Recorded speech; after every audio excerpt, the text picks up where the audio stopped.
Retail Week, on enchaîne en plénière pour continuer donc notre programme d'une très grande qualité. Nous allons avoir la chance d'accueillir sur scène la CEO Nigeria de Jumia. Jumia, c'est le premier site de e-commerce africain. C'est une des grandes fiertés de l'Afrique. La première licorne également africaine. Va nous rejoindre sur scène donc la CEO. Avant toute chose, je vous rappelle l'arrobase que vous pouvez utiliser pour partager PRW Official et le hashtag Paris Retail Week. Nous avons donc une keynote qui sera en anglais, donc n'hésitez pas si vous en avez besoin ou pas, tout simplement par confort, vous pouvez utiliser les casques pour la traduction. Donc j'ai le plaisir d'accueillir sur scène Juliet Anammah, la CEO Nigeria de Jumia. So Juliet, please come and join me on stage now. Voilà, Juliet.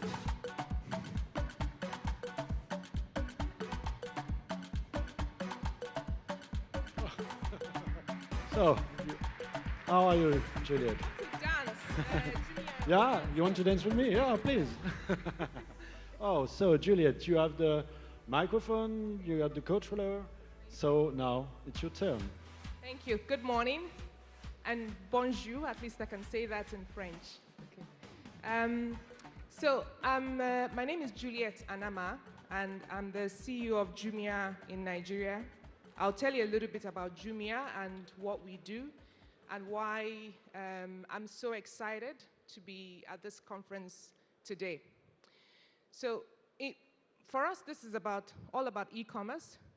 In Africa, e-commerce is not just an interesting business model. We think in Jumia that e-commerce and us in Jumia is a way to disrupt Africa. It's a way to create positive change in Africa. It's like oxygen. Africa cannot afford not to have e-commerce. And I'll tell you why in some of the slides that I'm going to show you. Okay. So our mission, like I said, is simply to bring the internet to create a lot of positive change and create growth in Africa. Okay. In Africa, you have the standard issues of infrastructure, you have the standard issues of communication, assets, and so on. But the most fundamental thing which we lack, and where e-commerce comes in and where the internet comes in, is the fact that we have so much disaggregated data. You have data and information that is not in a format, in an aggregated format that can create real business growth and can really change the lives of people. And so that's what we see in e-commerce and the power of the internet to shape business and to shape the future of Africa. And that's why Jumia is in Africa. So I've talked about that. Really is the power of transforming people's lives. Here it's very easy for you because you have, like, on this street alone, maybe 200 shops. 200. In Africa, maybe it's just one on this street. Okay. And most people don't have the access to standard, food, clothing, and all of that. And yet, those services exist. It's just they don't exist in a way in which you can use the power of internet to make it available to more people. So that's what we do in e-commerce, and that's the power of what we see in e-commerce. So I'm just going to say, look, we're creating sustainable impact for Africa and for Africans. We're available in about 23 countries. The founders and the shareholders of the business are actually a lot of European companies, a lot of French companies. Orange is one of our shareholders. AXA is one of the shareholders. So these are companies that are in France, and they see the opportunity to grow e-commerce in Africa, and they have invested in Jumia to make that happen. So why is the opportunity? Why did we focus on Africa? Why is Jumia investing so massively in Africa? These are the numbers. We're going to have, in 2034, the largest labor force, about 1.1 billion people, an additional 187 million people coming into the cities. There's a lot of migration of people coming from the rural sides, from the suburban areas into the cities. So this is a massive, massive opportunity in Africa. And most importantly is the penetration of the smartphone.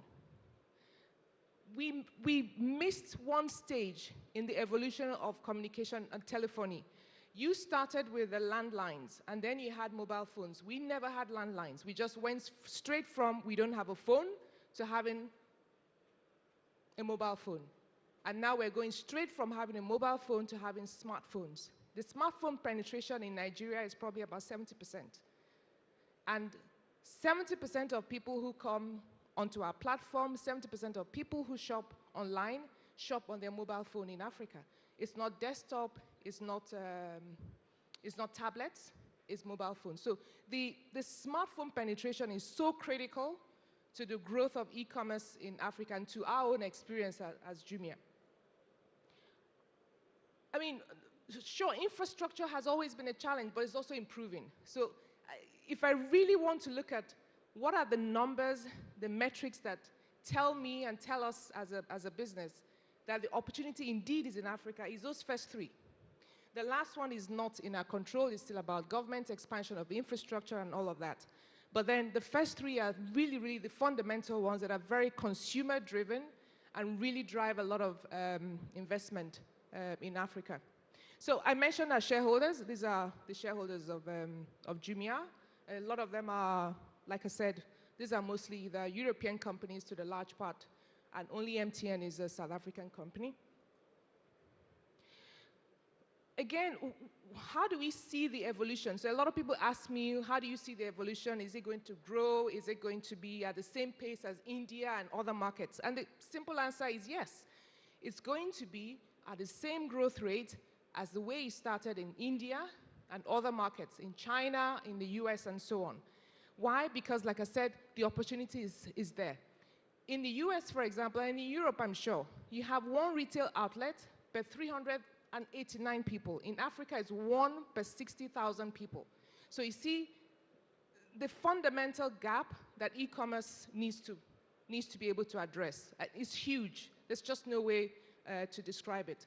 So we see that, we project that given these timelines, by 2020, 2021, we should be getting close to about 3% penetration. So offline to online conversion in Africa. So that's what we're looking at in terms of the opportunity. Of course, the trends that are driving it are many. Online retail, still very small at early stage development, but growing. Fast emergence of middle class in Africa. Population is migrating to the cities, like I mentioned earlier.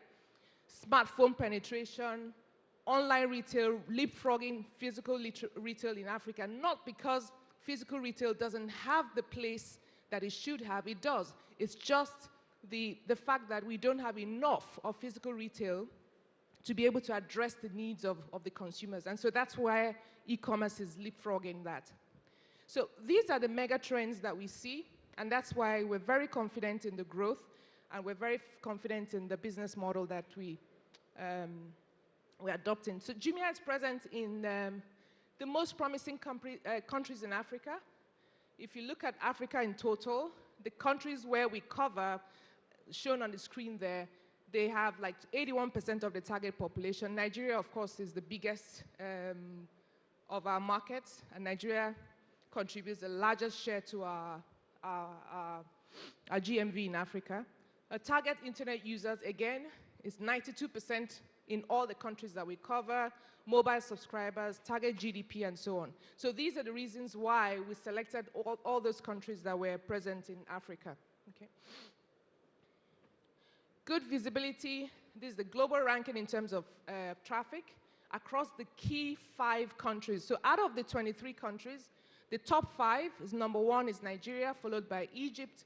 Of course, you have Kenya, Ivory Coast, Cameroon, and Ghana. This is just examples of showing you ranking in terms of traffic in the continent. Okay. Now, Jumia in Nigeria, of course, is that's the market that I cover, that I run, is the 8th most visited website in the country, Facebook being number 6. Very strong offline presence, again, also with the partnership that we have with MTN. And I think what has also driven our visibility and our dominance in the market in Nigeria is the way we have also ensured that we create commercial events that resonate with the customers. So we introduced Black Friday in Africa for the first time. It was never done by any other brand in Nigeria, for example. So we were the first to introduce it, both within offline and online. It was Jumia who introduced it, and now it has become such a huge commercial event annually in the country. So I've just mentioned e-commerce, but in reality, Jumia is an entire ecosystem. So we have, apart from Jumia, which is the mall, which is a marketplace where a customer can buy anything they want, and people call it the Amazon of Africa. You also have travel, we have classifieds, we have food delivery, we have real estate listings. So a customer, really what we're looking for is that we manage an entire ecosystem of all the different services that customers could want in Africa. If a customer wants to order food for lunch, he can order it on Jumia. If a customer wants to buy a pair of shoes, he can do it on Jumia. If a customer wants to travel, he can book travel on Jumia. If a customer wants to rent an apartment or buy a new property, he does that on Jumia as well. So we have different platforms within the group that are catering to the different needs of customers. And that's what we want to create. Now we're also working on, we've also developed and launched Jumia Pay, which is very much like Alipay. It's the wallet, it's an e-wallet, so that customers can also have a payment infrastructure with which to make transactions on Jumia. So it's an entire ecosystem that we're working on. We've been recognized, just to show some of the mentions of Jumia in the press, a lot of recent articles and press releases about what we're doing in Africa. So it's interesting, and at the same time, it also shows us, look, we have such a lot of opportunity ahead of us, and yet a lot of challenges also. Don't get me wrong and think it's so easy. It's not easy. It's not easy to make deliveries when a DHL or a UPS will not deliver unless it's prepaid. You have to deliver to the customer who is going to pay after you've delivered. Okay? The customer does not pay before you deliver. So it's a different kind of environment entirely, and it creates a different kinds of challenges. But that's why it's Africa, and that's why it's fun. Okay. Okay. So we have a lot of brands on the platform. We started off, like I said, we're a marketplace, so of course we have distributors, we have wholesalers, we have retailers on the platform, but we're also developing and deepening relationship with different brands to be on the platform, and creating really trusted strategic relationship with these brands is very important for us in the market.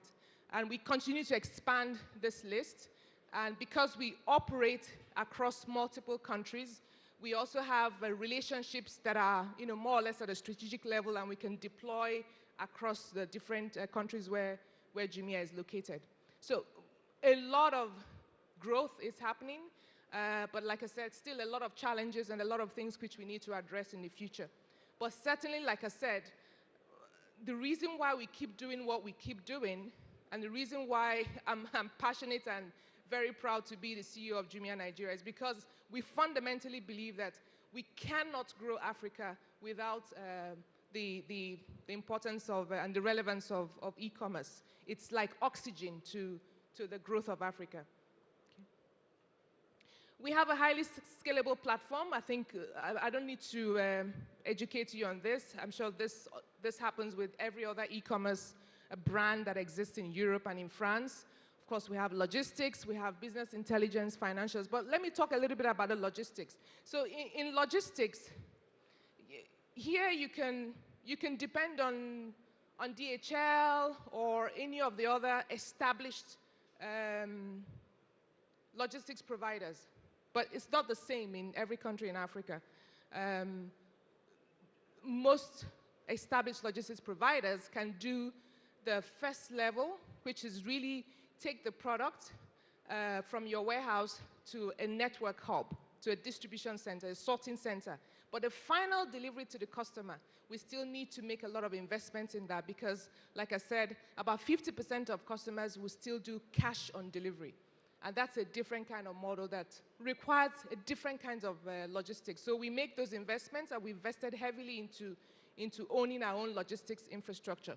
Of course, as the market matures in terms of availability of last mile logistics, then we will do less and less of that. But at this point in time, we've had to make that investment in last mile delivery for customers. So I'm not going to bore you too much. That's the short story about what we are in Jumia Nigeria. Thank you.